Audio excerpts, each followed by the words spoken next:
మిత్రులందరికీ నమస్కారం. సారంగా YouTube channel వీక్షిస్తున్నటువంటి ప్రేక్షకులందరికీ ఉగాది పర్వదిన శుభాకాంక్షలు. ఈరోజు కిల్లాడ రమా సత్యనారాయణ గారు రచించినటువంటి బహుముఖ బెనారస్ అనేటువంటి పుస్తకాన్ని మీకు పరిచయం చేయబోతున్నాను. కిల్లాడ సత్యనారాయణ గారు సీనియర్ ఐపీఎస్ అధికారిగా ఉత్తరప్రదేశ్లో పనిచేస్తున్నారు. ఆయనకి 2002 నుంచి కూడా కాశీ లేదా బెనారస్తో సంబంధం ఉంది. కాశీ మీద అనేక పుస్తకాలు వచ్చాయి. అయితే ఒకరోజు ఆయన గంగా నది ఒడ్డున నడుస్తూ ఉంటే కాశీని కొత్త కోణంలో చూపించాలి అన్నట్టుగా గంగా నది ఒక ఆజ్ఞ నాకు జారీ చేసింది అన్న అనుభూతికి లోనయ్యాను. దాని పర్యవసానమే కాశీ గురించి తెలుసుకోవడం మొదలుపెట్టి కాశీ బెనారస్, మనందరం కాశీ అంటాం, కాశీకి ఉన్నటువంటి బహుముఖాలే బెనారస్. కాశీ బెనారస్ ఈ రెండు ఒక అలౌకిక సంగమం అని చెప్పి ఆయన అంటారు.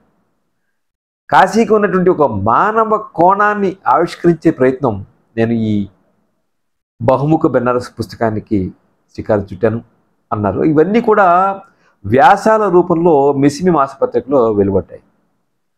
ఈ పుస్తకాన్ని రచించడానికి లేదంటే వ్యాసాలు రచించడానికి ఆయన చాలా హిందీ పుస్తకాల సహాయం తీసుకున్నారు.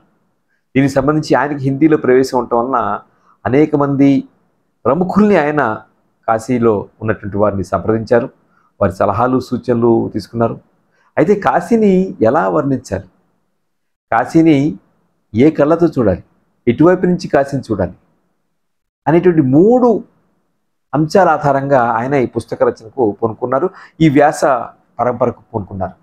అంటే కాశీ ఒక దేవాలయాల వైపు నుంచా, ఒక సనాతన చైతన్యం నుంచి చెప్పాలా? కాశీ అంటే భక్తి, ముక్తి, రక్తి, ఆసక్తి, అనురక్తి. ఇలా చూసినప్పుడు కాశీ అంటే ఉండేటువంటి ఆసక్తే ఆయన్ని పురికొల్పింది. అలాగే కాశీని ఎలా వర్ణించాలి? కాశీ హిందువులకు ఒక పవిత్ర స్థలం, అలాగే జైనులకు కూడా. హిందువులకు ఒక జీవన లక్ష్యం, మహమ్మదీయులకు జీవన మార్గం. ఇలా కాశీని అనేక మంది అనేక కోణాల్లో కాశీని చూస్తూ ఉంటారు. ఇలా చూసినప్పుడు ఈ 3 అంశాల ఆధారంగా కాశీని ఎలా చూడాలి, కాశీని ఎలా వర్ణించాలి, కాశీని ఏ కళ్ళతో చూడాలి అనేటువంటి 3 అంశాల ఆధారంగా నేను చూశానని చెప్తారు. ఇందులో మొత్తం ఒక 27-28 చాప్టర్లు ఉన్నాయి. ఆయన మొదటి చాప్టర్లో కాశీకి శంకర భగవత్పాదుల వారు 8వ శతాబ్దంలో వచ్చి అక్కడ ఉన్నటువంటి మండన్ మిశ్రాని ఈ జ్ఞానతత్వం గురించి జరిగినటువంటి ఒక చర్చలో ఓడించటం, ఆ తర్వాత ఆయన ఈ మఠాలు లేదంటే పీఠాల స్థాపనకు పూనుకోవటం, అక్కడ సుమేరు మఠాన్ని స్థాపించడం జరిగింది. మళ్ళీ అదే డిబేట్ ఆయన 19వ శతాబ్దంలో జరిగిందంటారు. అప్పుడు దయానంద సరస్వతికి, స్వామి విశుద్ధానందకి జరిగితే దేవుడి ఉనికి గురించి కాశీ పండితులంతా కూడా విశుద్ధానంద వైపు నిలుస్తారు. అంటే ఆ చర్చలో ఆయన ఓడిపోతారు. కానీ ఆ చర్చ ఆయనలోని అన్వేషణకు తెర వేయలేదు. ఆ అన్వేషణ ఫలితమే తర్వాత ఆర్య సమాజ్ స్థాపన అని చెప్పి అంటారు. అలా కాశీ అనగానే ముఖ్యంగా ఆయన ఇప్పుడున్నటువంటి కాశీతో పాటుగా కాశీ ఒక కళల నగరం, కళల సౌభాగ్యవతి కాశీ ఎందుకైందో మనకి చెప్తారు. ఉదాహరణకి కాశీలో ఆయన ఏం చెప్తారంటే, కాశీలో పద్మాల వీధి ఉంది అంటారు. పద్మాలంటే ఆయన ఉద్దేశం పద్మ పురస్కారాలు పొందినటువంటి వారి వీధి. కబీర్ జౌరా అనేటువంటి వీధిలో, అక్కడ కబీర్ జన్మించిన ప్లేస్, అక్కడ ఒక శిలాఫలకం మీద 40 మంది పద్మ పురస్కారాలు పొందినటువంటి వారి పేర్లు చెక్కి ఉంటాయని చెప్పి చెప్తారు. అలాగే కాశీ అనగానే మనకి సాహిత్యానికి, చరిత్రకి, గాయకులకు, గాయకీమణులకు ప్రసిద్ధి కదా.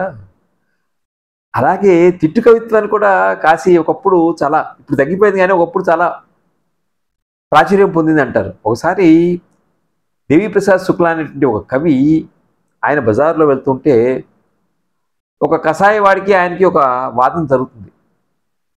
కషాయవాడు ఆయన ఏదో ఓ మాట అంటాడు. దాంతో ఆయన భీష్మించుకుని, నీకు నాకు మధ్య తిట్ల పోటీ జరగాలి, ఎవరు గెలుస్తారో చూద్దాం, నేను గెలిస్తే ఆయన చెప్తాడు ఇలా ఫలానా చేస్తాను అని చెప్పాను. 3 రోజుల పాటు ఏకధాటిగా జరిగినటువంటి పోటీలో చివరి కవిగారే ఓడిపోతారు. ఆ కషాయవాడే గెలుస్తాడట. అలా కాశీ రకరకాల అంశాలకు ప్రసిద్ధి. కాశీ ఎంతగా పండితులకు ప్రసిద్ధి చెందిందో కుస్తీ పోటీలు కూడా, అఖాడాలు చాలా ఉంటాయి అక్కడ. ఒకసారి ఒక మల్లయుద్ధ యోధుడు చాలామందిని ఓడిస్తే ఒక కవి గారు నన్ను ఓడించి చూద్దామని చెప్పి, ఒక పండితుడు, కవిగారి కన్నా కూడా ఒక పండితుడు నన్ను ఓడించి చూద్దామని చెప్పని ఆ మల్లయోధుడిని ఓడిస్తాడు. ఇలా కాశీ అనేక రకాలుగా, కాశీలో గాయకులు ఉన్నారు తెలుసు కదా మనకి. బిస్మిల్లా ఖాన్ షెహనాయి గొప్ప విద్వాంసులు. ఆయన నా గంగ నాతో రానప్పుడు నేను ఇంకో చోటికి ఎందుకు వెళ్ళాలి అని చెప్పి అమెరికా నుంచి అక్కడ ఆహ్వానాలు వచ్చినా కూడా ఆయన వెళ్ళరు. అలాగే రసూలన్ బాయ్ అనేటువంటి ఒక గొప్ప గాయని, ఆవిడ ఈ తుమ్మిరీలకు ప్రసిద్ధి.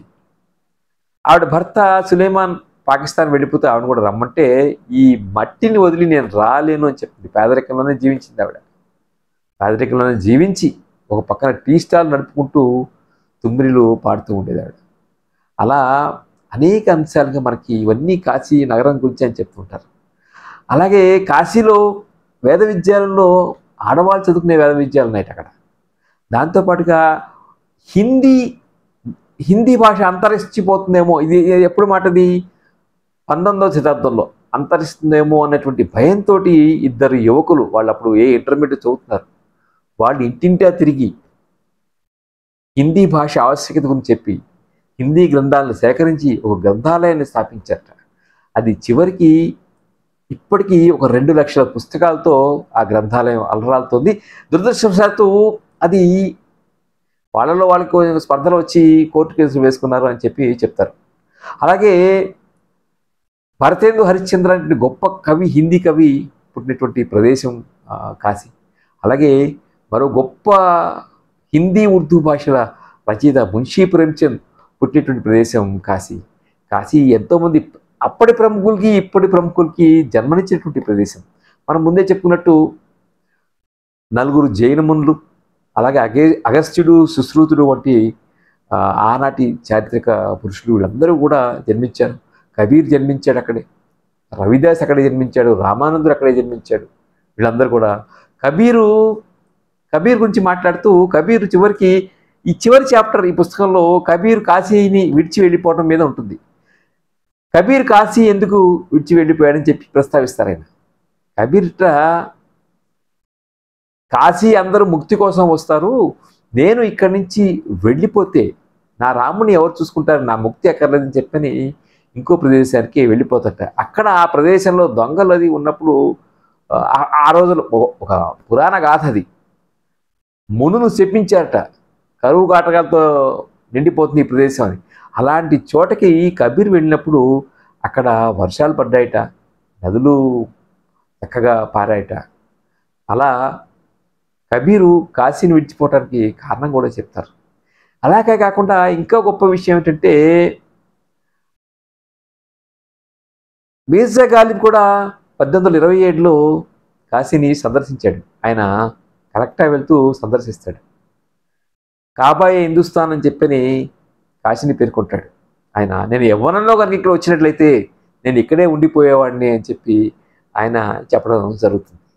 ఇలా మొత్తం అనేక అంశాలు కాశీకి సంబంధించినటువంటి, ముఖ్యంగా కాశీలో ఘాట్ల గురించి, కాశీలో అఘోరాల గురించి, కాశీలో తెలుగు ప్రముఖులు కూడా ప్రసిద్ధి. వల్లభాచార్యుడు ఇక్కడే జన్మించాడు, ఆయన పూర్వీకులు తెలుగువారు. అలాగే త్రిలింగ స్వామి 280 ఏళ్ళు బతికాడని చెప్తారు. ఆయన ఇక్కడే ఆయన విజయనగరంలో జన్మించి ఇక్కడ రావడం జరిగింది. ఆయన ఒక తాంత్రిక యోగ శక్తితోటి గంగా నది అలల మీద నడిచిపోతూ ఉండేవాట. ఎంతోమంది ఆయన సమాధి మందిరం కాలభైరవ స్వామి ఆలయం పక్కనే ఉంది అని చెప్తారు. ఇప్పటికీ ఆంధ్రాశ్రమం చాలా గొప్పగా పనిచేస్తుంది. ముముక్షు భవన్ అని చెప్పి కూడా ఉంది. ఇక్కడ చాలామంది తన చివరి రోజులు ఇక్కడ గడపడానికి వస్తుంటారు. ఇందులో ఒక ఆసక్తికరమైన చర్చ, కాశీలోనే ఎందుకు ముక్తి లభిస్తుంది అనేటువంటి ప్రశ్న ఈయన ఆంధ్రాశ్రమంలో సుందరరామ శాస్త్రి గారిని, రామశాస్త్రి గారిని వేసినప్పుడు, రామశాస్త్రి అని ఆయన అక్కడే ఉంటున్నారు, ఆయన చక్కటి విశ్లేషణ చెప్తారని చెప్పి ఆ విశ్లేషణ అంతా పొందుపరుస్తారు. ఇలా అనేక అంశాలు కాశీకి సంబంధించినటువంటి చాలా మనకు తెలియని కాశీ అంతా మనం ఈ బహుముఖ బెనారస్ పుస్తకంలో చూస్తాం. తప్పకుండా మీరు ఈ చదవాల్సిన పుస్తకం ఇది. ఈ పుస్తకాన్ని మిస్మి ప్రచురణల వారు మిస్మి ప్రచురణల వారు చేశారు దీన్ని. ఈ పుస్తకానికి సంబంధించిన డిస్క్రిప్షన్ మీకు మరిన్ని వివరాలు డిస్క్రిప్షన్లో ఇస్తాను. మరి మరొకసారి సారంగా యూట్యూబ్ ఛానల్ చూస్తున్నట్టు మీ అందరికీ ఉగాది శుభాకాంక్షలు తెలియజేసుకుంటూ సెలవు తీసుకుంటాను. మీ రాంబాబుకు సెలవు. మరి నమస్కారం.